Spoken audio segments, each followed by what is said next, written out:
The next overlock stitch on the 3-thread techniques will be the 3-thread overlock narrow. Looks very much like the wider one, except it's just a narrower version. So the only change we really have to do is we will need to remove the left needle or the O1 needle, depending on what the machine calls it, and you need to make sure you actually remove it. You can't just leave it sitting without any thread on it, because as long as there is a needle on it, those looper threads will have to go around it. So if we leave that needle unthreaded, it's gonna give us ugly looking stitches. So on this one, you absolutely have to have only that O2 or the right needle in the machine.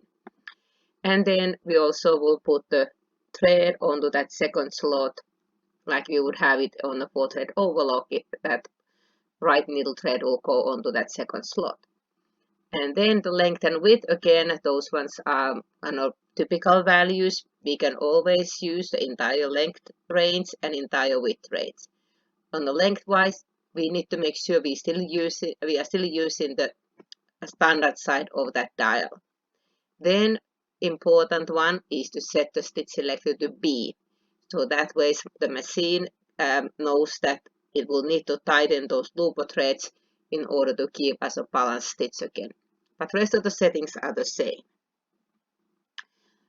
Well, this might be the most common thing that this stitch is used. And that was the reason why I ever bought my very first Serger. I'm more on a common sewing side on my sewing history, and I always just didn't really like the look on the zigzag stitches. So this was the stitch that gave me very professional looking overcasting finish on my raveling fabrics, all those woven fabrics. Most times no one really saw the inside of the garments anyway, but I knew what it looked like, and I kind of liked the look on that 3-thread overlocked stitching. So that is mostly what it is used. On that case, I would just run the knife right next to the edge of the fabric, not really trimming anything off other than just those loose frayed edges. So that's a great way. When I do this demo later on, a live demo, I'll be showing on a couple different stitch width. I had a bit wider in the beginning, and then I made it as narrow as possible. Another use for this stitch, we could definitely use it for seaming knit fabrics, because knit fabrics don't fray, so they don't really have to have a 4-thread overlock. However, I often tend to kind of maybe do a bit overkill on my clothing. I often use the 4-thread overlock on the knits also, but a 3-thread definitely would work. That was they use lots of in the factories. Okay, the next stitch that I'm gonna be doing in my Serger is the 3-thread overlock narrow. At the moment my machine is threaded for 3-thread overlock wide, so I need to go for the narrow. So on this one I will need to have only the O2 or the right needle, so I'll be going and changing that needle first. And if I leave my needle threaded, it won't fall inside the machine. One other option is I could use my handy brush to hold the needle in place. So we just have to take that one, take the needle out, and then I will put it for the O2 position. Again, I need to make sure that my flat side is towards back and my needle's all the way up, and I will tighten it.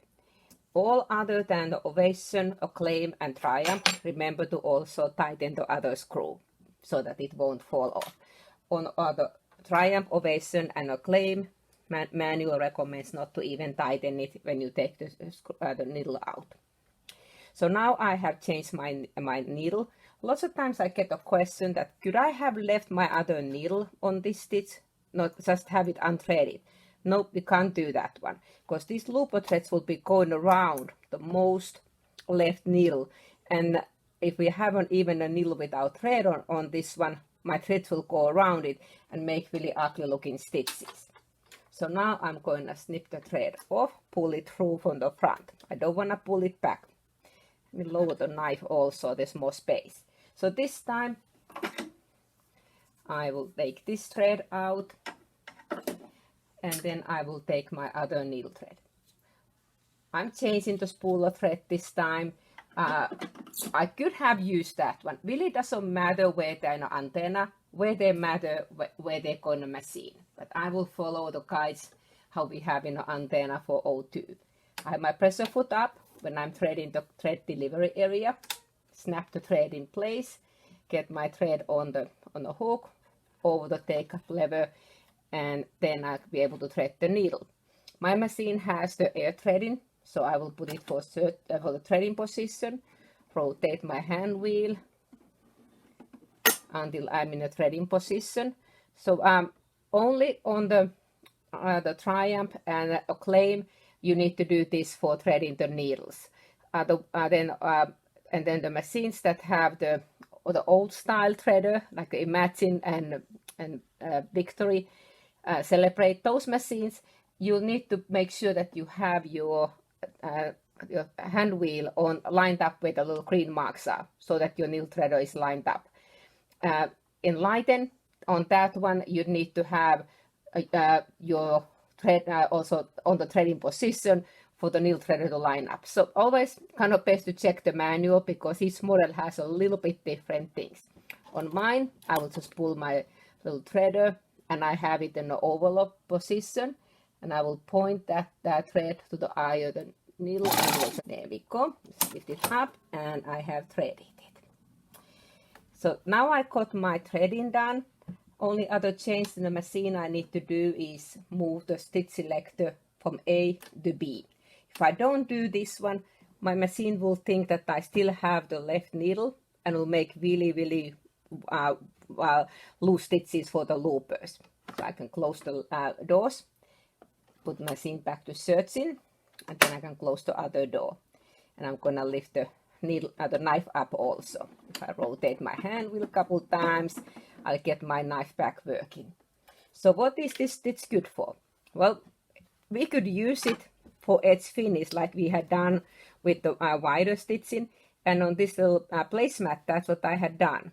Instead of having just a wider stitch, of course I could have moved my knife position on the other stitch also, but this one I can even make it narrower, because now my stitch will be from the right needle to the knife. So I can make this stitch as narrow as 3 millimeters, which is like 1/8 of an inch. I think I left this about maybe 4 or 5 millimeters. But I could use it for edge finish. I can also use this stitch for just for decorative. I sewed little tucks. I just used the decorative threads, the 12-weight cotton in upper and lower looper, made little tucks, and then I can press them down and have a little tucks. So if I press each one in a different direction, I'll get little kind of a cute little tucks. Okay. So my favorite technique with the 3-thread overlock, and the main reason why I ever first bought my Serger, was to do the overcast the edges. I could do this in a sewing machine with a zigzag or overcasting stitch, and a heavier fabric it will work good. But if I have a thinner fabric, my fabric edges tend to pull together. So the Serger, however, because the stitches are formed in a stitch finger, will always give the edge flat. Also, in addition, it will trim off all these frayed edges. And I have a piece of upholstery fabric that is really frayed, so I don't have to cut this ahead time. I can just have my knife to trim. So in this case, if I'm overcasting, all I would normally do is I just line it up against the knife and have my knife to trim those excess. At the moment, I have my stitch width selector at 4.5 millimeters. Let me do about halfway, and I'm gonna put it the narrowest so you can see the difference. So now I'll go to the narrowest, which is 3 millimeters. So depending on the fabric and the look I want, like on this one I have very narrow stitching, this one a bit wider. This upholstery fabric, I would maybe use this wider setting, but on a thinner fabric this would work great. If you have a very loosely woven fabric, you could wrap it around with little nylon seam binding, and then I wouldn't trim much of it off, but that will keep a little extra security for the edge of the fabric. Another great use for this stitch is also to sew on knits. If you look at store-bought t-shirts, most times they have been using this stitch. They very seldom use the 4-thread overlock, which is what I often do on my own garments, but 3-thread really is enough for knits because they won't fray. And I have a little scrap piece in here on just a little knit fabric, which I had used to make a nightgown. So this nightgown, actually I used a 4-thread overlock. I could have used a 3-thread also. Again, it's just a really preference. Sometimes on my own clothing, I a little bit of a do overkill on a 4-thread. But I definitely could have used a 3-thread on this one. So but then if I do a garment seam, I would definitely want to then have my stitch width a bit wider. So I may go all the way to 5 millimeters on this one, which is the widest. So I'm using the smaller numbers on my width dial because I'm using the right needle only. So that's what I'm looking for, the 5 millimeters. If my garment had a 5/8 of an inch seam allowance, then I would need to put this to the M position and use the guide on this knife cover. So let me just put it under the foot and I will do a little seam on this one. This seam is on this knit fabric on the lengthwise grain, which doesn't stretch so much. So I most likely will be okay with the differential feed setting at N. If I go on the more stretchier side, I would need to put my differential feed. And this fabric, I knew in the past that I would have to have it 1.3. So you always want to do a test on the knit fabrics.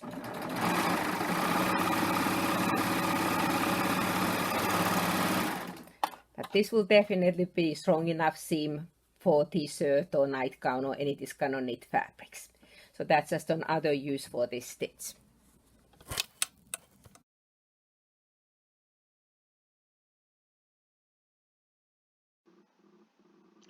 Well, let's continue with some of the knit sewing. The Serger is just a great way to sew knits, and putting a ribbon on a neckline is definitely one of those things that Serger is absolutely wonderful. And on this sample, and I'll be showing again in a live demo, but in this one I have only a section of a neckline. In real life, of course, I would have an entire neckline, and my ribbing would be continuous. I'll have a little seam in one section of it, which I normally want to put it in a pack. And then that ribbon is just folded wrong sides together. Well, several ribbons you can't really tell right and wrong, but some ribbons do have a definite difference. So just fold the wrong sides together and then line up those two folded edges, so those two raw edges against the neckline edge. But instead of having them right next to each other, I have a little tip that if you leave the tiny bit of that neckline fabric visible at the edge, that way whenever we stitch in, we know that we are catching the bottom fabric also. Otherwise, having 3 layers will be easy to miss the one in the bottom. So that's just a little tip on that one. And because we're not gonna have an actual neckline on the sample when I show, I will be just stretching, kind of eyeballing how much I stretch the knitting, the ribbon. In real life, you would have the ribbing a bit shorter than the neckline is, so when we stitch it, that way the neckline will be matching nicely and ribbon will lie nicely flat. Several times, even if I don't make my entire t-shirt, I have every once in a while just replace the ribbon on the neckline because sometimes they get worn looking and dirty looking. So just to, I just cut out the old one and insert the new one. Talking about knits, again, the great way to use this stitch is to put the ribbing on a neckline. And here was on my nightshirt, I had put the ribbing. I also top stitched using the cover stitch on this sample to keep these edges down. But it really started the same way. If this was a real project, of course, I would first join these edges together and then mark the quarter lines on my ribbon and my neckline and use the clips, or if you pin, carefully make sure that your pin heads are sticking out the way.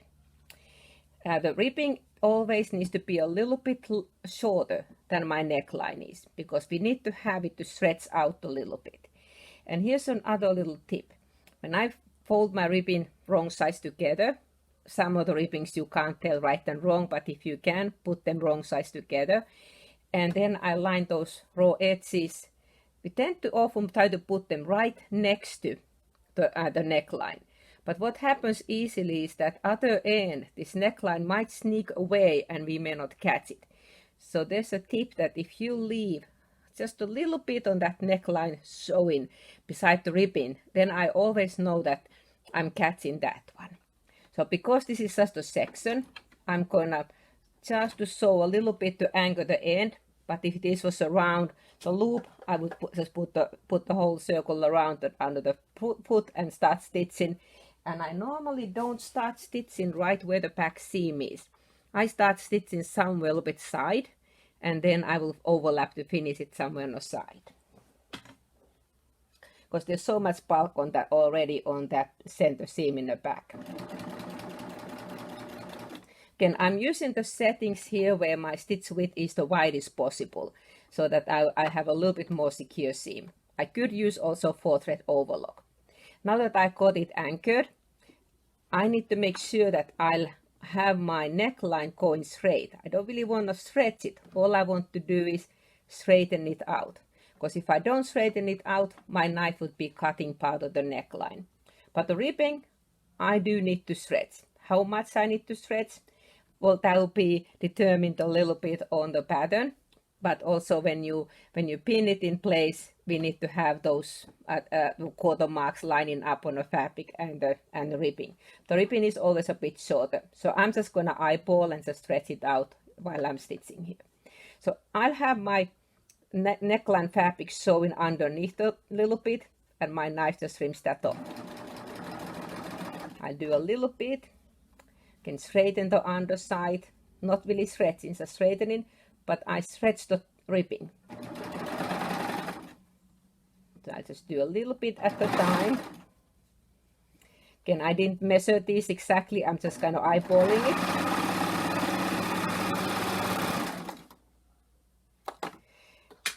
And when I fold it over, I have a pretty nice neckline finish. Because if I did not stretch this one, my ribbon wouldn't lie nicely flat. If I give a little steam, that will stay nicely flat. On my nightgown, I'd also top stitch it with the cover stitch.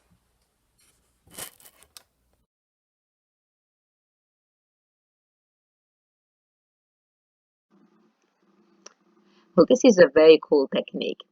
We can make very, very narrow spaghetti straps in a serger, actually using the serger tail as our tube turner.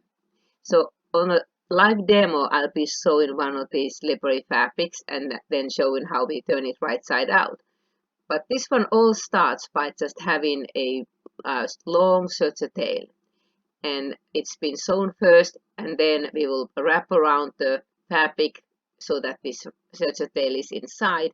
And when we sew the side seam, then we can pull the serger tail and turn the piece right side out. I'm using on this sample the 3-thread Overlock Narrow. Other options could be the rolled hem or then the narrow hem stitch also. The important is that whenever we serge a tube, we don't catch that thread tail, that long piece, into the stitching, because if we catch it, we can't really pull it through. But I'll do a little demo on that one, so hopefully that will be more clear there. Okay, the next technique is how do we make spaghetti straps in a serger. We could always use the tube turners, lots of ways to make spaghetti straps, but we can also use our serger tail for the turning that one. I have a piece of fabric that is very, very slippery. Thin, slippery fabrics makes it easier to make really narrow spaghetti straps. If I have a little bit heavier fabric or things that is not so slidey, like on this case, this was a little Serger Class from the past. It's a little grocery bag that goes inside the pocket. And this one, the handles, these were turned right side out using this method. Because this is quilting cotton, I didn't want to make them too narrow because that kind of clings together. It's harder to pull it through. But this really narrow, slippery, lightweight fabric, I can make it quite a bit narrower. So this one starts by just sewing a long serger tail. I'm using the 3-thread overlock narrow. The other option would be to use the rolled hem or the 3-thread overlock narrow hem. And I'm just going to make a long serger tail. I'm not pulling hard, I'm just kind of gently tucking it behind. Now I'm going to leave my foot down. I don't want to lift it up. And then I'm going to take that serger tail behind the foot. I'm a right side of the fabric facing up, and I lay the serger tail on the middle of that strip of fabric, wrap it over, and then I will be stitching on the raw edge side to trimming the excess out. Narrower I make it, a little bit trickier it is to try to turn it right side out, but I'm gonna make it fairly narrow. This is where some of these notches become handy also, because I can just use them as a guide so that I'll be trimming off the same amount. The important part is that I don't catch any of these serger tails that I have on this inside, because if I sew through that one, I can't turn it right side out from that one. So I need to make sure that that stays all the way on that left hand side. So let me start stitching, and after I got a little bit, I'm going to just to make sure that that serger tail is all the way there, and I'm trying to use the knots as a guide for the bit. Also, I have put the little stickers on my serger that give me a little extra guidance also. If this tail was getting a bit short, and because I didn't make it as long as needed, I could always then put my needles down, lift the pressure foot up, and pull this tail. So now I have a bit more tail. So you don't necessarily have to have this serger tail to be longer than your piece of fabric. You can always start pulling it already. Just put your needles down and lift the pressure foot so you can pull that tail. Again, hopefully I didn't catch it. There we go. So now I have finished that one, and when I'm getting it out of the machine, important is that I cut the tail just from the seam that I finished, not the one that is inside. And then I'll be just pulling this one. Sometimes you may have to give a little help on the beginning to get it started, and then after we get it started on that edge. And important is to kind of just gently hold it, not holding too tight, so that I can get this serger tail coming out. Not serger tail and the tube. So here we go. Here is a fairly narrow spaghetti strap that I just made it in a serger. So another great serger technique.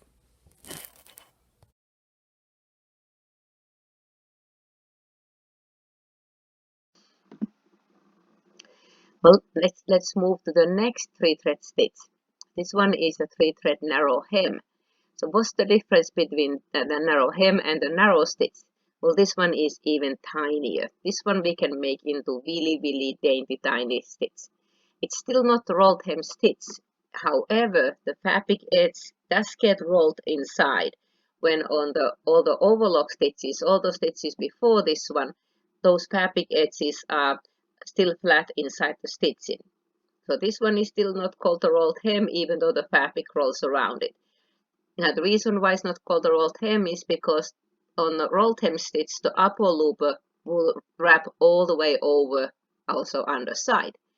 But on this stitch, the upper and lower looper on these examples, depending on which picture I'm using, either the green and blue threads on this Imagine picture, they are still meeting at the edge as a balance stitch.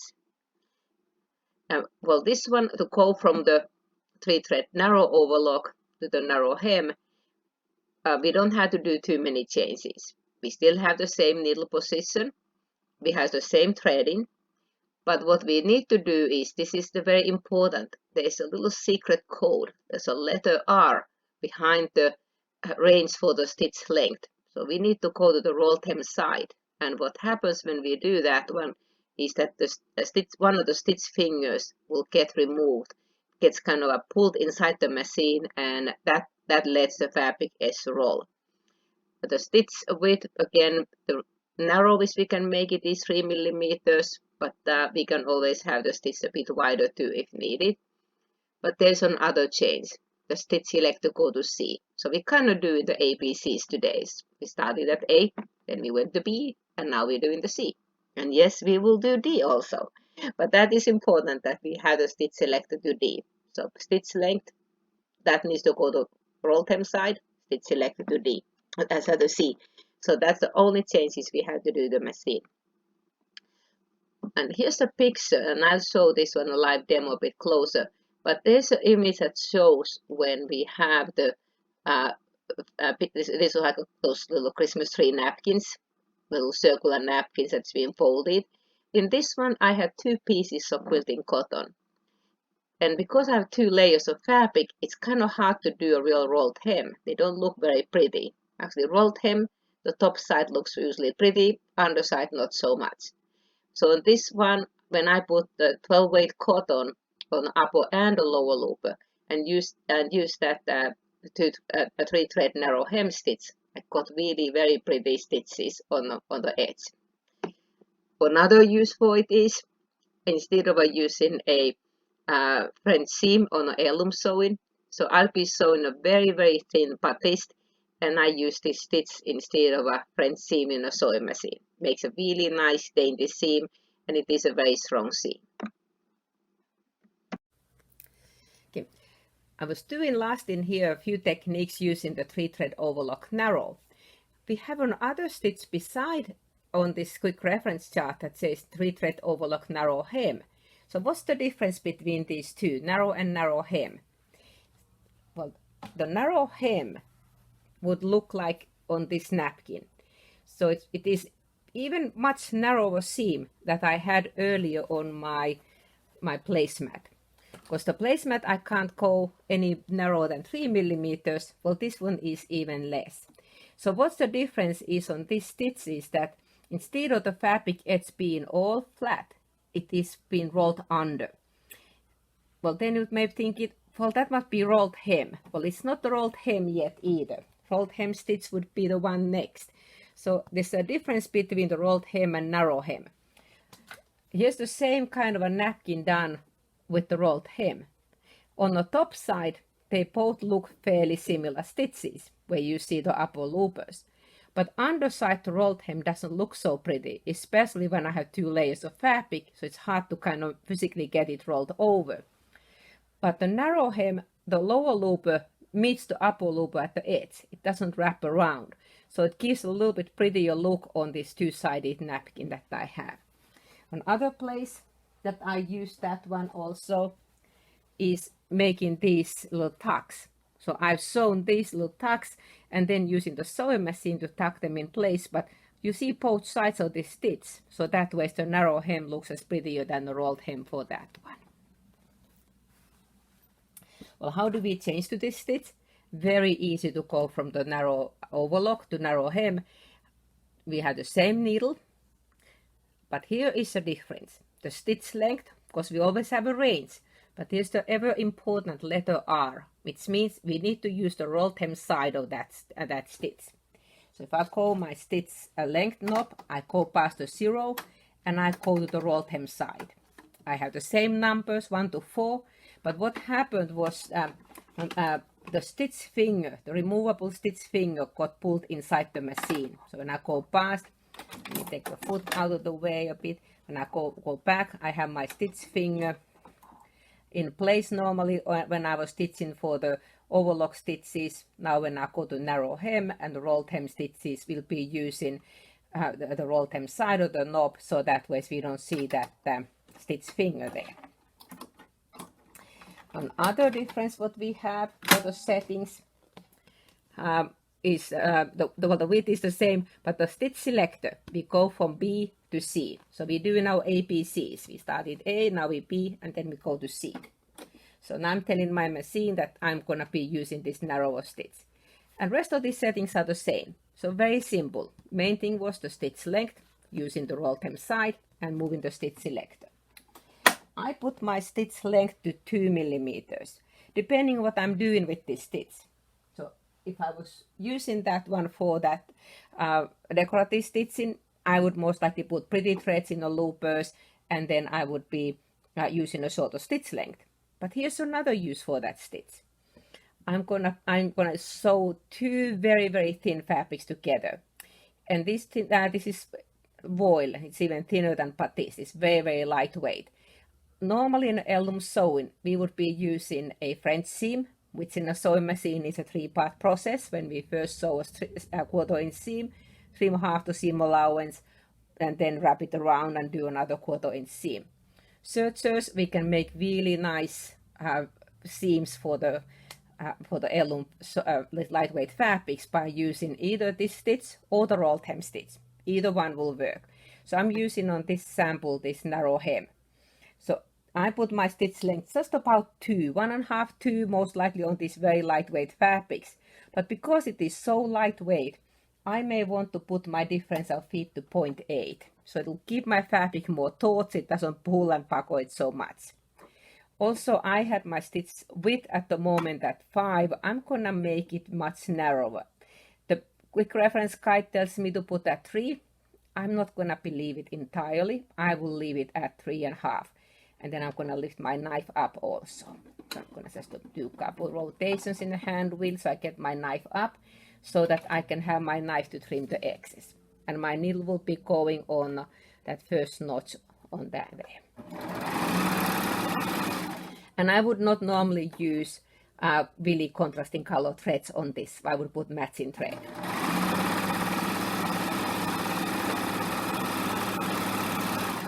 So this looks a bit funny because I had a contrasting color thread. But it is a very narrow seam, and I didn't even go to the narrowest setting on mine.